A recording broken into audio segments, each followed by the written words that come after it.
రాజకీయాల్లో హత్యలు ఉండవు, ఆత్మహత్యలు మాత్రమే ఉంటాయన్న సామెత ఈ ఉమ్మడి నిజామాబాద్ జిల్లా సీనియర్ నేతకు సరిగ్గా సరిపోతుంది.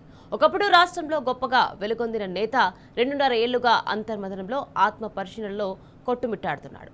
పొరపాటో గృహపాటో పార్టీ ఫిరాయించి పెద్ద తప్పు చేశానని ఆవేదన వ్యక్తం చేస్తున్నారు. అంతలా ప్రత్యేకం చెందుతున్న మోస్ట్ సీనియర్ నేత ఎవరో తెలుసుకోవాలంటే ఈ స్టోరీ చూడాల్సిందే.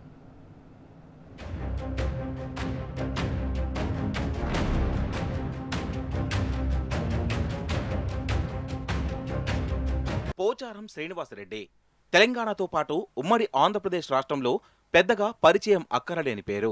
ముఖ్యంగా తెలంగాణ తొలి సీఎం కేసీఆర్ 10 ఏళ్ల పాలనలో అరుదైన గౌరవం, గొప్పగా ప్రజల మన్నన పొందిన రాజకీయ నేత. కానీ ఒక్క తప్పటడుగు ఆయన రాజకీయ భవిష్యత్తును ప్రశ్నార్థకంలోకి నెట్టింది. పోచారం 40 ఏళ్ల రాజకీయ భవిష్యత్తును తారుమారు చేసింది. 2.5 ఏళ్లుగా కాంగ్రెస్ ఎలాంటి ప్రాధాన్యతనివ్వకపోవడంతో ఈ సీనియర్ నేత ఆత్మ పరిశీలన చేసుకోవాల్సిన పరిస్థితి ఏర్పడింది.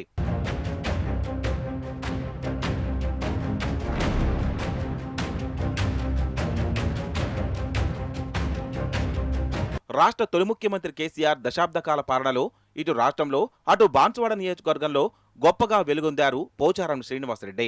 బీఆర్ఎస్ మొదటి విడత పాలనలో వ్యవసాయ శాఖ మంత్రిగా, రెండో విడత ప్రభుత్వంలో శాసనసభాపతిగా సముచిత స్థానం కల్పించి బీఆర్ఎస్ అధినేత కేసీఆర్ గౌరవించారు. తొలి ప్రభుత్వంలో కేసీఆర్ నాయకత్వంలో వ్యవసాయ రంగంలో సమూలమైన మార్పులు తీసుకొచ్చారు. దండుగలా ఉన్న వ్యవసాయాన్ని పండుగలా మార్చారు.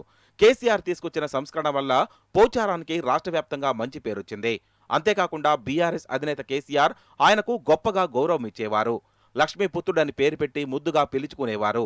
శ్రీనివాసరెడ్డి ప్రాతినిధ్యం వహిస్తున్న బాన్సువాడ నియోజకవర్గానికి రికార్డు స్థాయిలో నిధులు మంజూరు చేసి అన్ని రంగాలలో అభివృద్ధి చెందడానికి కృషి చేశారు. కానీ 2023 ఎన్నికల్లో కాంగ్రెస్ అడ్డగోలు హామీలిచ్చి అడ్డదారిలో అధికార పీఠం ఎక్కడంతో పోచారం పరిస్థితి తారుమారైంది.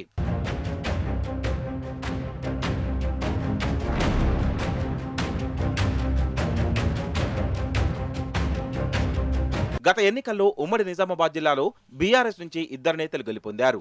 బాల్కొండ నుంచి వేముల ప్రశాంత్ రెడ్డి, బాన్సువాడ నుంచి పోచారం శ్రీనివాసరెడ్డి మాత్రమే గెలిచారు. అయితే రాష్ట్రంలో కాంగ్రెస్ సర్కార్ అధికారంలోకి రావడంతో వివిధ కారణాల సాకుగా చూపి పోచారం పార్టీ ఫిరాయించారు.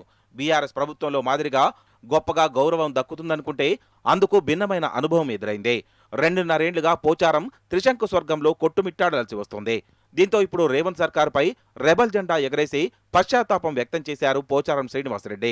తాజాగా బిర్కూర్ మండలం మంజీరా నది సమీపంలో ఏర్పాటు చేసిన అనుచరుల ఆత్మీయ సమ్మేళనంలో పార్టీ మారి తప్పు చేశారని పోచారం ఆవేదన వ్యక్తం చేశారు. కేసీఆర్ను మోసం చేసి పార్టీ మారడం తనకు అస్సలు ఇష్టం లేకపోయినా అభివృద్ధిని ఆశగా చూపారని చెప్పారు.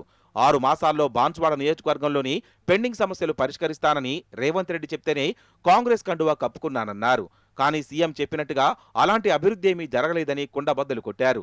మంత్రి పదవి కోసమో డబ్బుల కోసమో కాంగ్రెస్లో చేరలేదని, కేవలం నియోజకవర్గ అభివృద్ధి కోసమే పార్టీ మారాల్సి వచ్చిందన్నారు పోచారం. అన్నం పెట్టుకుని పరిస్థితి కష్టం కదా. అయితే రాజకీయ పరిణామాల వల్ల, కొంతమంది దౌర్భాగ్యులు చేసినటువంటి బాధల వల్ల నేను కొంత నిర్ణయం తీసుకుని మారాల్సి వచ్చింది. మరోవైపు సీఎం రేవంత్ రెడ్డి పాలనలో ఉన్న లొసుగులపై పోచారం శ్రీనివాసరెడ్డి సంచలన వ్యాఖ్యలు చేశారు. ముఖ్యమంత్రి మాటలను మంత్రులు లెక్క చేయడం లేదని తెలిపారు.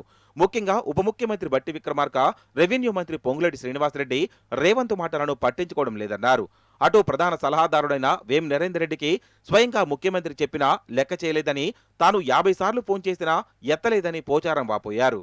ఏం కాలేదా? ఏమైంది? 100 కోట్లు ఎస్డీఎఫ్ ఉంటే 30 కోట్లు ఇచ్చారు. తర్వాత బంద్. దగ్గర 70 కోట్లు డబుల్ బెడ్రూమ్ ఉంటే 20 కోట్లు ఇచ్చి, 25 కోట్లు ఇచ్చి, 45 కోట్లు ఇవ్వాలి. బంద్. పనులన్నీ పేమెంట్ లేక ఆగిపోతున్నాయి. ఆ కాంట్రాక్ట్ పని చేయమంటే పేమెంట్ ఇవ్వని అంటున్నాడు. దావకార బాన్సుడు బంద్ అయింది. కోర్టు బంద్ అయింది. సిద్ధపరిసర వారి కాంట్రాక్ట్ 40 కోట్లు ఇవ్వాలి, వాడు బంద్ చేసిండు. ఫోన్ చేస్తే బట్టిలేబట్టాడు, పొంగులెట్టేవాడు. ఎవరు చెప్పుకోలేని.